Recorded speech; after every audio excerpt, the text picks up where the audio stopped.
Sistem kasta di India mempunyai sejarah sejak 2000 tahun lalu dan adalah antara salah satu sistem hierarki sosial yang paling lama di dunia. Namun, impak pembahagian sosial berterusan hingga ke kehidupan moden kini yang sepatutnya tidak wujud lagi. Sistem kasta menetapkan status sosial seseorang individu perlu mengikut aras kumpulan yang tetap sejak dilahirkan dan membezakan kemuliaan serta hak individu. Ini menyebabkan mereka perlu mematuhi peraturan dalam interaksi harian dan berkelakuan mengikut kasta kelahiran sehingga mati. Sejarah sistem kasta ini berkait rapat dengan ajaran Hindu, di mana 80% penduduk di India adalah beragama Hindu.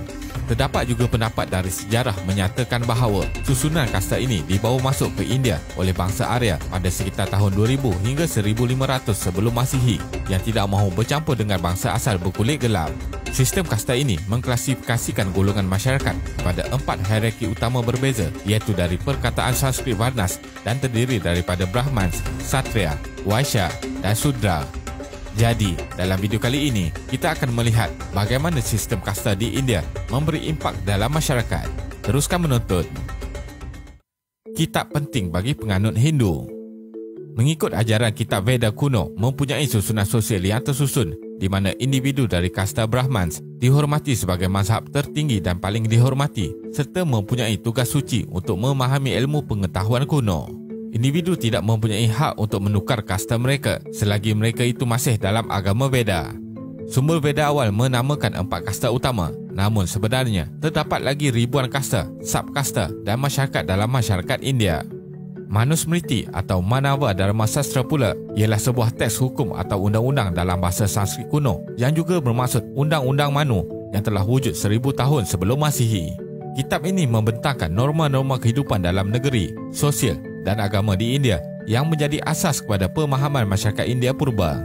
Penganut agama Hindu mempunyai banyak kitab berlainan berkaitan undang-undang, akan tetapi Manusmriti ialah kitab yang paling terkenal dan diikuti.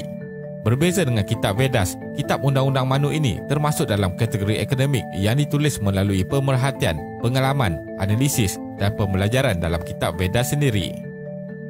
Hukum karma penentu kehidupan. Penganut Hindu percaya bahawa kelahiran seseorang ke dunia sekarang berkait rapat dengan hukum karma, di mana semua aspek perbuatan sama ada fizikal, mental dan etikal di kelahiran dahulu menentukan status kehidupan kerana roh itu tidak akan mati. Oleh itu, apa yang berlaku sekarang adalah disebabkan balasan dari perbuatan individu itu sendiri. Mengikut kitab Veda, individu perlu berusaha melakukan perbuatan baik dan mulia tanpa mengharapkan balasan untuk mencapai tahap tertinggi, nirvana, di mana tidak lagi dilahirkan di dunia. Hierarki kasta. Terdapat 4 kategori utama atau varnas dalam sistem kasta, iaitu Brahmans, Kshatriya, Vaishya dan Shudra. Banyak yang percaya bahawa golongan tersebut berasal dari Brahma, iaitu dewa pencipta Hindu. Setiap individu mempunyai nilai kepentingan berbeza mengikut kasta yang menentukan pekerjaan dan seterusnya akan menjalani kehidupan dunia untuk mencari kekayaan, kuasa dan keistimewaan seperti yang telah ditentukan mengikut kasta tertentu sahaja. Tanggungjawab untuk memimpin hanya dibolehkan oleh kasta yang dominan, iaitu 2 kasta di atas dianggap lebih hebat dari 2 kasta di bawah. Di puncak hierarki adalah para Brahmans yang dianggap sebagai guru ilmuwan dan pemikir intelektual yang diyakini berasal dari kepala Brahma. Kemudiannya ialah para Kshatriya atau pejuang dan pemerintah yang berasal dari bahagian tangan Brahma. Tingkat ketiga Vaishya terdiri dari para pedagang, pengusaha, penternak dan petani. Seterusnya adalah Shudra yang berasal dari kaki Brahma dan melakukan semua pekerjaan kasar seperti buruh. Keempat-empat kasta ini harus bekerjasama, saling bantu-membantu sesuai dengan pekerjaan masing-masing untuk kesejahteraan masyarakat dan negara. Individu dari golongan kasta berlainan dianggap tidak setaraf. Sebagai contoh, dilarang untuk berkahwin. Di samping itu, di luar kasta ini terdapat satu lagi golongan yang dinamakan sebagai Dalits, yang bermaksud yang tertindas, membentuk golongan paling bawah yang tidak boleh disentuh oleh kasta lain. Kebanyakan mereka asalnya hanya petani dan buruh yang tidak mempunyai tanah sendiri. Dari 1.4 bilion penduduk India, kira-kira 16% atau 200 juta orang adalah dari Dalit. Golongan ini hanya layak melakukan kerja yang dianggap kotor dan akan mencemarkan kasta yang lain jika disentuh. Diskriminasi sistem kasta dalam kehidupan seharian di India. Golongan bawah Dalits paling teruk menghadapi diskriminasi dalam kebanyakan aktiviti harian. Penduduk kampung di kawasan tertentu tidak dibenarkan keluar ke kawasan lain dan bercampur dengan golongan kasta atasan. Mereka juga tidak boleh menggunakan sumber air dari sumber perigi atau paip yang sama.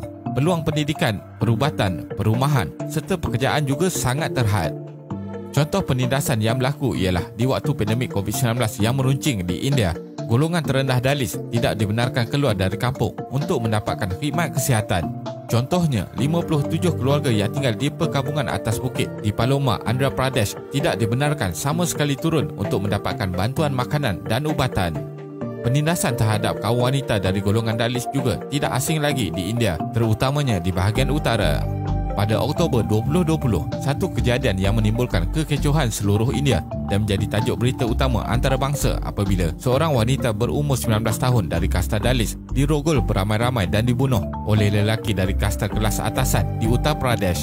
Malah lebih teruk lagi apabila kejadian ini cuba disembunyikan oleh pihak berkuasa dan pemimpin kawasan yang mahu menutup kes tersebut. Pada tahun 2006, seorang wanita Dalit dan keluarganya dibunuh secara kejam oleh golongan kasta atasan setelah berlaku pertelingkahan mengenai hak milik tanah. Selain itu, seorang buruh lelaki di sebuah kampung Maharashtra terpaksa menggali sendiri perigi untuk mendapatkan sumber air. Ini kerana dia dan isterinya adalah dari golongan Dalit yang tidak dibenarkan berkongsi air yang sama dengan kasta lain. Undang-Undang Pemansuhan Diskriminasi Sistem Kasta. Pada tahun 1950, setelah mencapai kemerdekaan dari British, kerajaan India telah meluluskan perlembagaan bagi membela hak asasi manusia. Hierarki kedudukan golongan Dalit yang paling bawah turut dihapuskan. Artikel 14 mengenai kesamarataan individu yang termaktub di bawah undang-undang dalam perlembagaan diperkenalkan. Ini bermakna tiada pengasingan rakyat India mengikut jantina, kasta, agama atau tempat asal kelahiran. Tempat awam dan pekerjaan juga tidak boleh lagi diasingkan dan disisihkan mengikut kasta. Walaupun begitu, hanya kawasan bandar yang moden dilihat memberi impak yang agak baik mengenai pemansuhan pembahagian sosial mengikut kasta ini. Masih banyak kebajikan golongan ini masih belum terbela. Tambahan lagi, penduduk di luar bandar dan kampung pedalaman masih mengalami masalah diskriminasi yang teruk, hidup dalam kemiskinan dan dilayan dengan buruk oleh kasta atas yang lain. Kesimpulannya, bagi penganut Hindu pada masa kini, ramai yang berpendapat sistem kasta ini tidak lagi sesuai untuk diguna pakai pada zaman ini dan terdapat pelbagai persatuan ditubuhkan untuk menyokong kesamarataan diberi kepada semua individu, terutamanya Dalit yang tertindas. Jelas pada masa kini, walau di mana sahaja, peluang pendidikan yang sama dapat mengeluarkan suatu golongan dari kemiskinan dan kemunduran. Pembahagian status sosial berdasarkan kelahiran yang jelas tidak boleh diubah adalah satu bentuk penindasan yang tidak patut berlaku. Terima kasih kerana menonton dan jangan lupa subscribe. Jumpa lagi.